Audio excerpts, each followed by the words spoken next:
नमस्कार दोस्तों, स्वागत है आपका। कैसा है ये बंधन अनजाना भाग 7 में।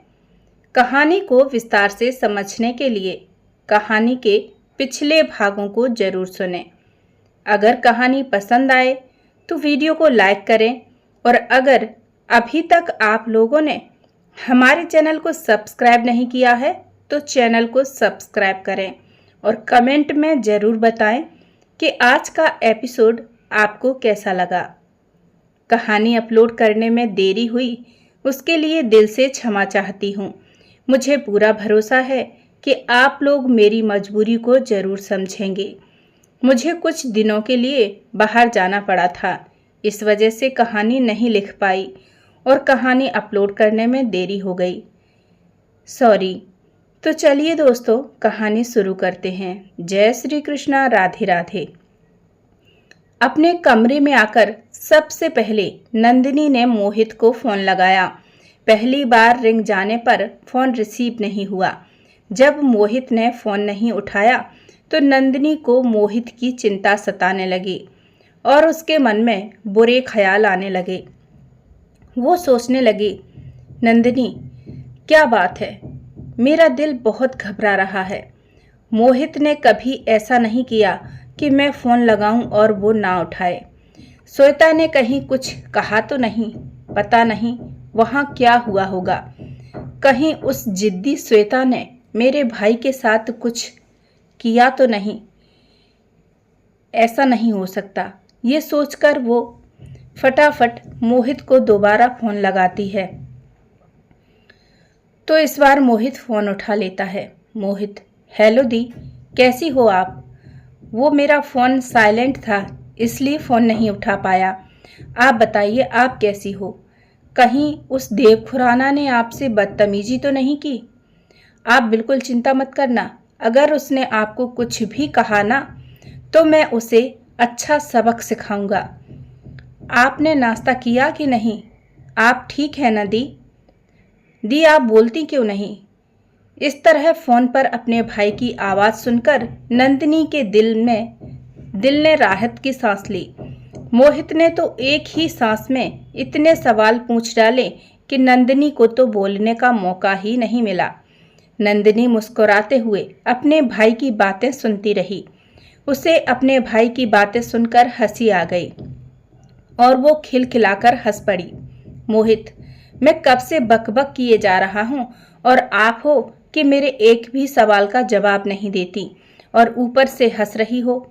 नंदिनी धीरे स्वर में, नंदिनी, बुद्धू, तू मुझे कुछ बोलने का मौका देगा तब ना मैं कुछ बोल पाऊंगी। मोहित, सॉरी दी, मैं भी ना सच में बड़ा बुद्धू हूँ। थोड़ा भावुक होते हुए, आपको गए अभी सिर्फ एक दिन ही हुआ है दी, और ऐसा लगता है मानो 1 साल हो गया हो। दी, आपके बिना ये घर नहीं लगता। इतना कहते हुए मोहित की आंखें नम हो गईं। नंदिनी, मुझे भी तेरी बहुत चिंता हो रही थी। वहाँ सब ठीक तो है ना? और सारे घर वाले कैसे हैं? दादाजी, दादी माँ सब ठीक तो है ना वहाँ? श्वेता ने वहाँ किसी से कोई बदतमीजी तो नहीं की? किसी को परेशान तो नहीं किया? मोहित, नहीं दी, बल्कि मैं तो खुद हैरान हूँ। जो लड़की कभी किसी से ढंग से बात तक नहीं किया करती थी वो हमारे घर वालों को पूरा आदर और सम्मान दे रही है। जिस लड़की ने कभी अपने हाथ से 1 गिलास पानी लेकर नहीं पिया, उस लड़की ने आज रसोई की रस्म निभाई और यूट्यूब पर देखकर हलवा भी बनाया। सच में दी, पहले मुझे लगा था कि श्वेता एक बड़े बाप की बिगड़ी हुई औलाद है जिसे उसके भाई ने जिद्दी और बदतमीज बना दिया है और वो सिर्फ अपनी जिद पूरी करने के लिए मुझसे शादी करना चाहती है। लेकिन नहीं दी, वो शायद मेरी गलतफहमी थी। श्वेता सच में मुझसे बहुत प्यार करती है। उसने मेरे लिए अपने भाई, अपने घर को छोड़ दिया। उसने अपने ऐशो आराम को छोड़ दिया। अपने ऐशो आराम को छोड़कर मुझे अपनाया है दी। श्वेता सच में बहुत अच्छी है। आप यहाँ की बिल्कुल चिंता मत करो, बस आप अपना ख्याल रखो। मोहित की बात सुनकर नंदिनी के चेहरे पर मुस्कुराहट आ गई। वहां सब ठीक था और मोहित भी काफी खुश लग रहा था और उसे क्या चाहिए था। मगर अगले ही पल नंदिनी के चेहरे पर चिंता की सिकन दौड़ गई। उसे देव द्वारा दिया हुआ चैलेंज याद आ गया कि देव ने कहा था कि जैसे ही मोहित श्वेता से प्यार करने लगेगा तो श्वेता मोहित को यहाँ रहने के लिए मना लेगी और मोहित देव के घर जमाई बनकर रहने को तैयार हो जाएगा। नंदिनी, नहीं नहीं, ऐसा नहीं हो सकता, मैं ऐसा नहीं होने दूंगी। मोहित, अरे दी, क्या हुआ? कैसा नहीं होने देंगी आप? दूसरी तरफ से मोहित की आवाज सुनकर नंदिनी अपने ख्यालों से बाहर आई। नंदिनी चौंकते हुए, नहीं, कुछ नहीं। ठीक है मोहित, अपना ख्याल रखना और दादाजी और दादी माँ का भी। मैं बाद में बात करती हूँ। और इतना कहकर नंदिनी फोन काट देती है। मगर नंदिनी के दिल की धड़कनें तेज हो गई थीं। उसे इस बात से कोई ऐतराज नहीं था कि मोहित और श्वेता में प्यार बढ़ रहा था। उसे ऐतराज था तो बस देव की सोच से, उसके भाई के घर जमाई बनकर रहने से। देव का दिया हुआ चैलेंज उसके कानों में बार बार सुनाई दे रहा था। गूंजती हुई आवाज, एक दिन तुम्हारा भाई मेरे घर जमाई बनकर रहने को तैयार हो जाएगा। 2-3 बार नंदिनी के कानों में आवाज गूंजने से उसको बहुत गुस्सा आने लगा। उसकी आंखों में आंसू आ गए। नंदिनी, नहीं देव, मैं तुम्हें तुम्हारे मकसद में कभी कामयाब नहीं होने दे सकती। नहीं, कभी नहीं। और गुस्से से बेड से तकिया उठाकर जैसे ही फेंकने को होती है वैसे ही देव दरवाजे से अंदर आता है। देव को देखकर नंदिनी तकिए को धीरे से बेड पर रख देती है। देव नंदिनी को ऐसा करता देख उसे घूरने लगता है तो नंदिनी दूसरी तरफ देखने लगती है। नंदिनी की पलकें आंसुओं से भीगी हुई थीं।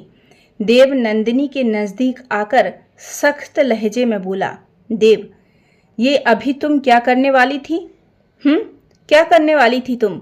नंदिनी अभी भी बेड पर चुपचाप बैठी हुई थी। उसे अंदर ही अंदर बहुत गुस्सा आ रहा था। उसका मन कर रहा था कि वो चिल्ला चिल्ला के अपना सारा गुस्सा देव पर उतार दे। जब नंदिनी ने देव की बातों का कोई जवाब नहीं दिया तो उसने नंदिनी को कंधे से पकड़कर झकझोर कर कहा, देव, अभी तक तो तुम्हारा दिमाग खराब था, लेकिन लगता है अब दिमाग के साथ साथ कान भी खराब हो गए हैं, जो तुम्हें मेरी बात सुनाई नहीं दे रही। तुम अभी तकिए को फेंकने वाली थी ना? बोलो। देव के झकझोरने से नंदिनी गुस्से से उसके हाथों को झटक कर खड़े होते हुए बोली, नंदिनी, हाँ है मेरा दिमाग खराब और कान भी, लेकिन तुम्हें क्या? जब मैं तुमसे बात नहीं करना चाहती तो क्यों मुझसे बात करने की कोशिश करते हो? क्यों मेरे करीब आने के बहाने तलाश करते हो? क्यों नहीं छोड़ देते मुझे अकेला? दम घुटता है मेरा इस घर में तुम्हारे साथ। तुम जैसे इंसान के साथ एक पल सांस लेना मुश्किल हो रहा है मेरा। तुमने मेरी जिंदगी तबाह करके रख दी है। पता नहीं मैंने पिछले जन्म में कौन से पाप किए होंगे जिसकी मुझे इतनी बड़ी सजा मिली है। नंदिनी की बातें सुनकर देव नंदिनी की तरफ पीठ करके खड़ा हो जाता है। उसकी बातें सुनकर देव का पारा 7वें आसमान पर पहुंच रहा था। दोनों एक दूसरे की तरफ पीठ किए हुए थे। नंदिनी इसी तरह देव को अपनी जिंदगी बर्बाद करने के लिए काफी कुछ सुना रही थी। फिर देव के सामने जाकर देव को उंगली दिखाते हुए बोली, नंदिनी, लेकिन मिस्टर देव खुराना, एक बात तुम भी कान खोलकर सुन लेना। तुम लाख को कोशिश कर लो लेकिन अपने मकसद में कभी कामयाब नहीं हो सकते। मैं ऐसा हरगिज नहीं होने दूंगी। अगर तुम सोच रहे होगे कि तुमने जो मेरे साथ किया है उसके बाद मैं बेचारी बनकर, तुम्हारी गुलाम बनकर तुम्हारे इस खुराना मेंशन में रहने वाली हूँ, तो ये तुम्हारी बहुत बड़ी गलतफहमी है। तुमने यही सोचकर मुझसे शादी की होगी ना कि शादी के बाद ये दोनों भाई बहन तुम्हारे घर तुम्हारे हाथों की कठपुतली बनकर रहेंगे और तुम और तुम्हारी जिद्दी बहन हम भाई बहनों के साथ जी भर के खेलेंगे और जब तुम दोनों का जी भर जाएगा तो हमें धक्के मारकर घर से और अपनी जिंदगी से निकाल दोगे। तुम जैसे अमीर लोग हम जैसे गरीब लोगों के साथ यही तो करते आए हो। लेकिन अफसोस, तुमने शादी तो कर ली है लेकिन कभी अपने मकसद में कामयाब नहीं हो पाओगे। और अगर तुम कभी मेरा फायदा उठाने का सोचना भी मत, वरना मैं तुम्हें। नंदिनी के इतना कहते ही देव गुस्से से नंदिनी की दोनों बाजुओं को कसकर पकड़ लेता है और नंदिनी को घूरते हुए कहता है, देव, वरना क्या करोगी तुम, बोलो। देव नंदिनी के काफी करीब जाने लगा। नंदिनी अपने दोनों हाथों को छुड़ाने की कोशिश कर रही थी मगर देव ने उसे इतना कसकर पकड़ा हुआ था कि वो खुद को छुड़ा नहीं पा रही थी। नंदिनी खुद को छुड़ाते हुए पीछे खिसकती जा रही थी। नंदिनी की बाजुओं में बहुत दर्द हो रहा था। देव नंदिनी को दीवार से टिका देता है और अपना दाहिना हाथ दीवार पर रख लेता है और बायां हाथ नंदिनी की कमर में डालकर उसे अपने बेहद करीब करते हुए बोला, देव, हाँ, तो क्या कह रही थी तुम कि मेरे करीब आने की कोशिश मत करना, वरना। लो, आ गया मैं तुम्हारे बेहद करीब। अब बताओ क्या करोगी तुम।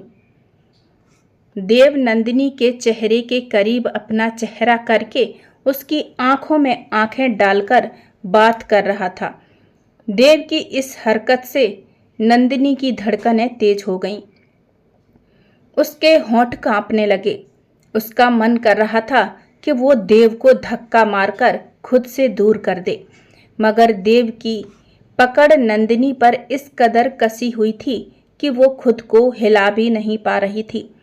नंदिनी को पछतावा हो रहा था कि शायद उसने देव को चैलेंज करके बहुत बड़ी भूल कर दी।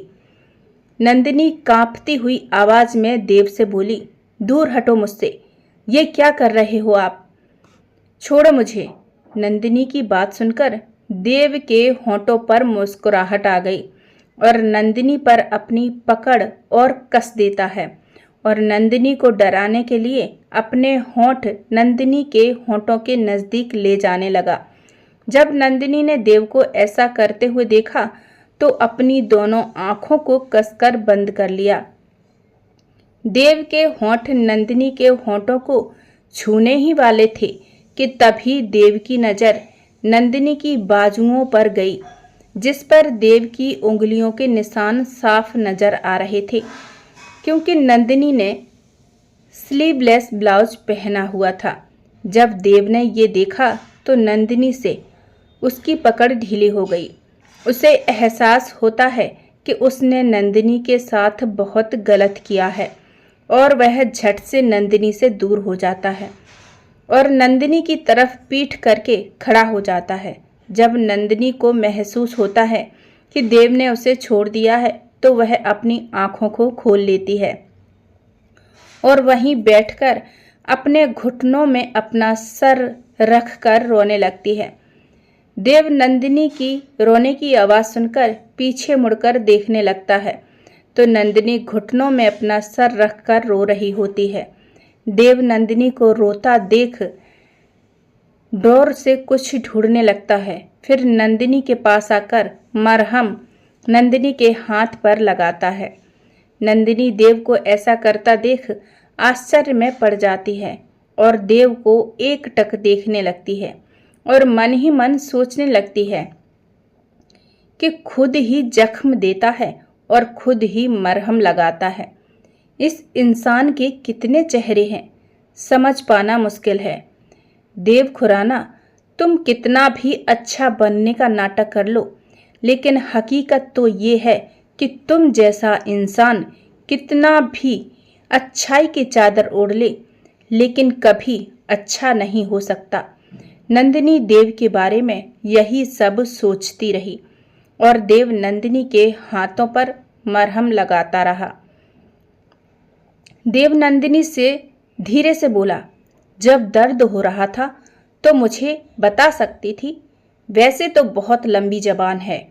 देव की बात सुनकर नंदिनी खड़ी होकर चुपचाप बेड पर एक साइड लेट जाती है। देव को आज खुद पर बहुत गुस्सा आ रहा था। नंदिनी के रोने से उसका दिल बहुत बेचैन हो गया था। वो आज नंदिनी के साथ किए हुए अपने बर्ताव के लिए काफी शर्मिंदा हो रहा था। देव बालकनी में जाकर रेलिंग पकड़कर खड़ा आसमान की तरफ देखकर मन ही मन सोचने लगा, मैंने आज जो कुछ भी नंदिनी के साथ किया वो मुझे नहीं करना चाहिए था। ऐसा कैसे मैं किसी लड़की के इतने करीब जा सकता हूँ? ऐसे कैसे मैं किसी लड़की के इतने करीब जा सकता हूँ? क्यों मुझे उसका दर्द दिखाई नहीं दिया? क्या सच में मैं इतना बुरा हूँ? क्या सच में कोई लड़की मुझसे कभी प्यार नहीं कर सकती? माँ पापा, आप क्यों चले गए? आपके जाने से मैं बिल्कुल अकेला हो गया हूँ। अब तक श्वेता थी मेरे साथ, लेकिन उसने भी अपने प्यार की खातिर मुझे अकेला छोड़ दिया। माँ पापा, क्या सच में मैं इतना बुरा हूँ जो मुझसे कोई भी प्यार नहीं करता? श्वेता थी तो उसकी खुशी ही मेरे लिए सब कुछ थी, मगर उसके जाने के बाद मेरा सिर्फ एक ही मकसद है, आपके कातिलों को उनके गुनाहों की सजा दिलवाना। जिन लोगों ने आपको मुझसे दूर किया है, उन लोगों को जब तक मैं उनके किए की सजा न दिलवा दूं, मैं चैन से नहीं बैठूंगा। देव इसी सोच में खोया हुआ था। इसी बीच देव काफी इमोशनल था, तभी उसका फोन रिंग करने लगा। देव ने फोन को अपनी जेब से निकाला और देखा तो तुरंत उसके चेहरे के एक्सप्रेशन बदल गए और फोन उठा लिया। देव, हेलो, हाँ बोलो, क्या खबर है? मैंने तुम्हें जो काम दिया था वो हुआ कि नहीं? दूसरी तरफ से, नहीं सर, अभी तक उस बारे में कुछ पता नहीं चला है। देव गुस्से से चिल्लाते हुए, जब काम नहीं हुआ तो फिर इस समय मुझे फोन क्यों लगाया?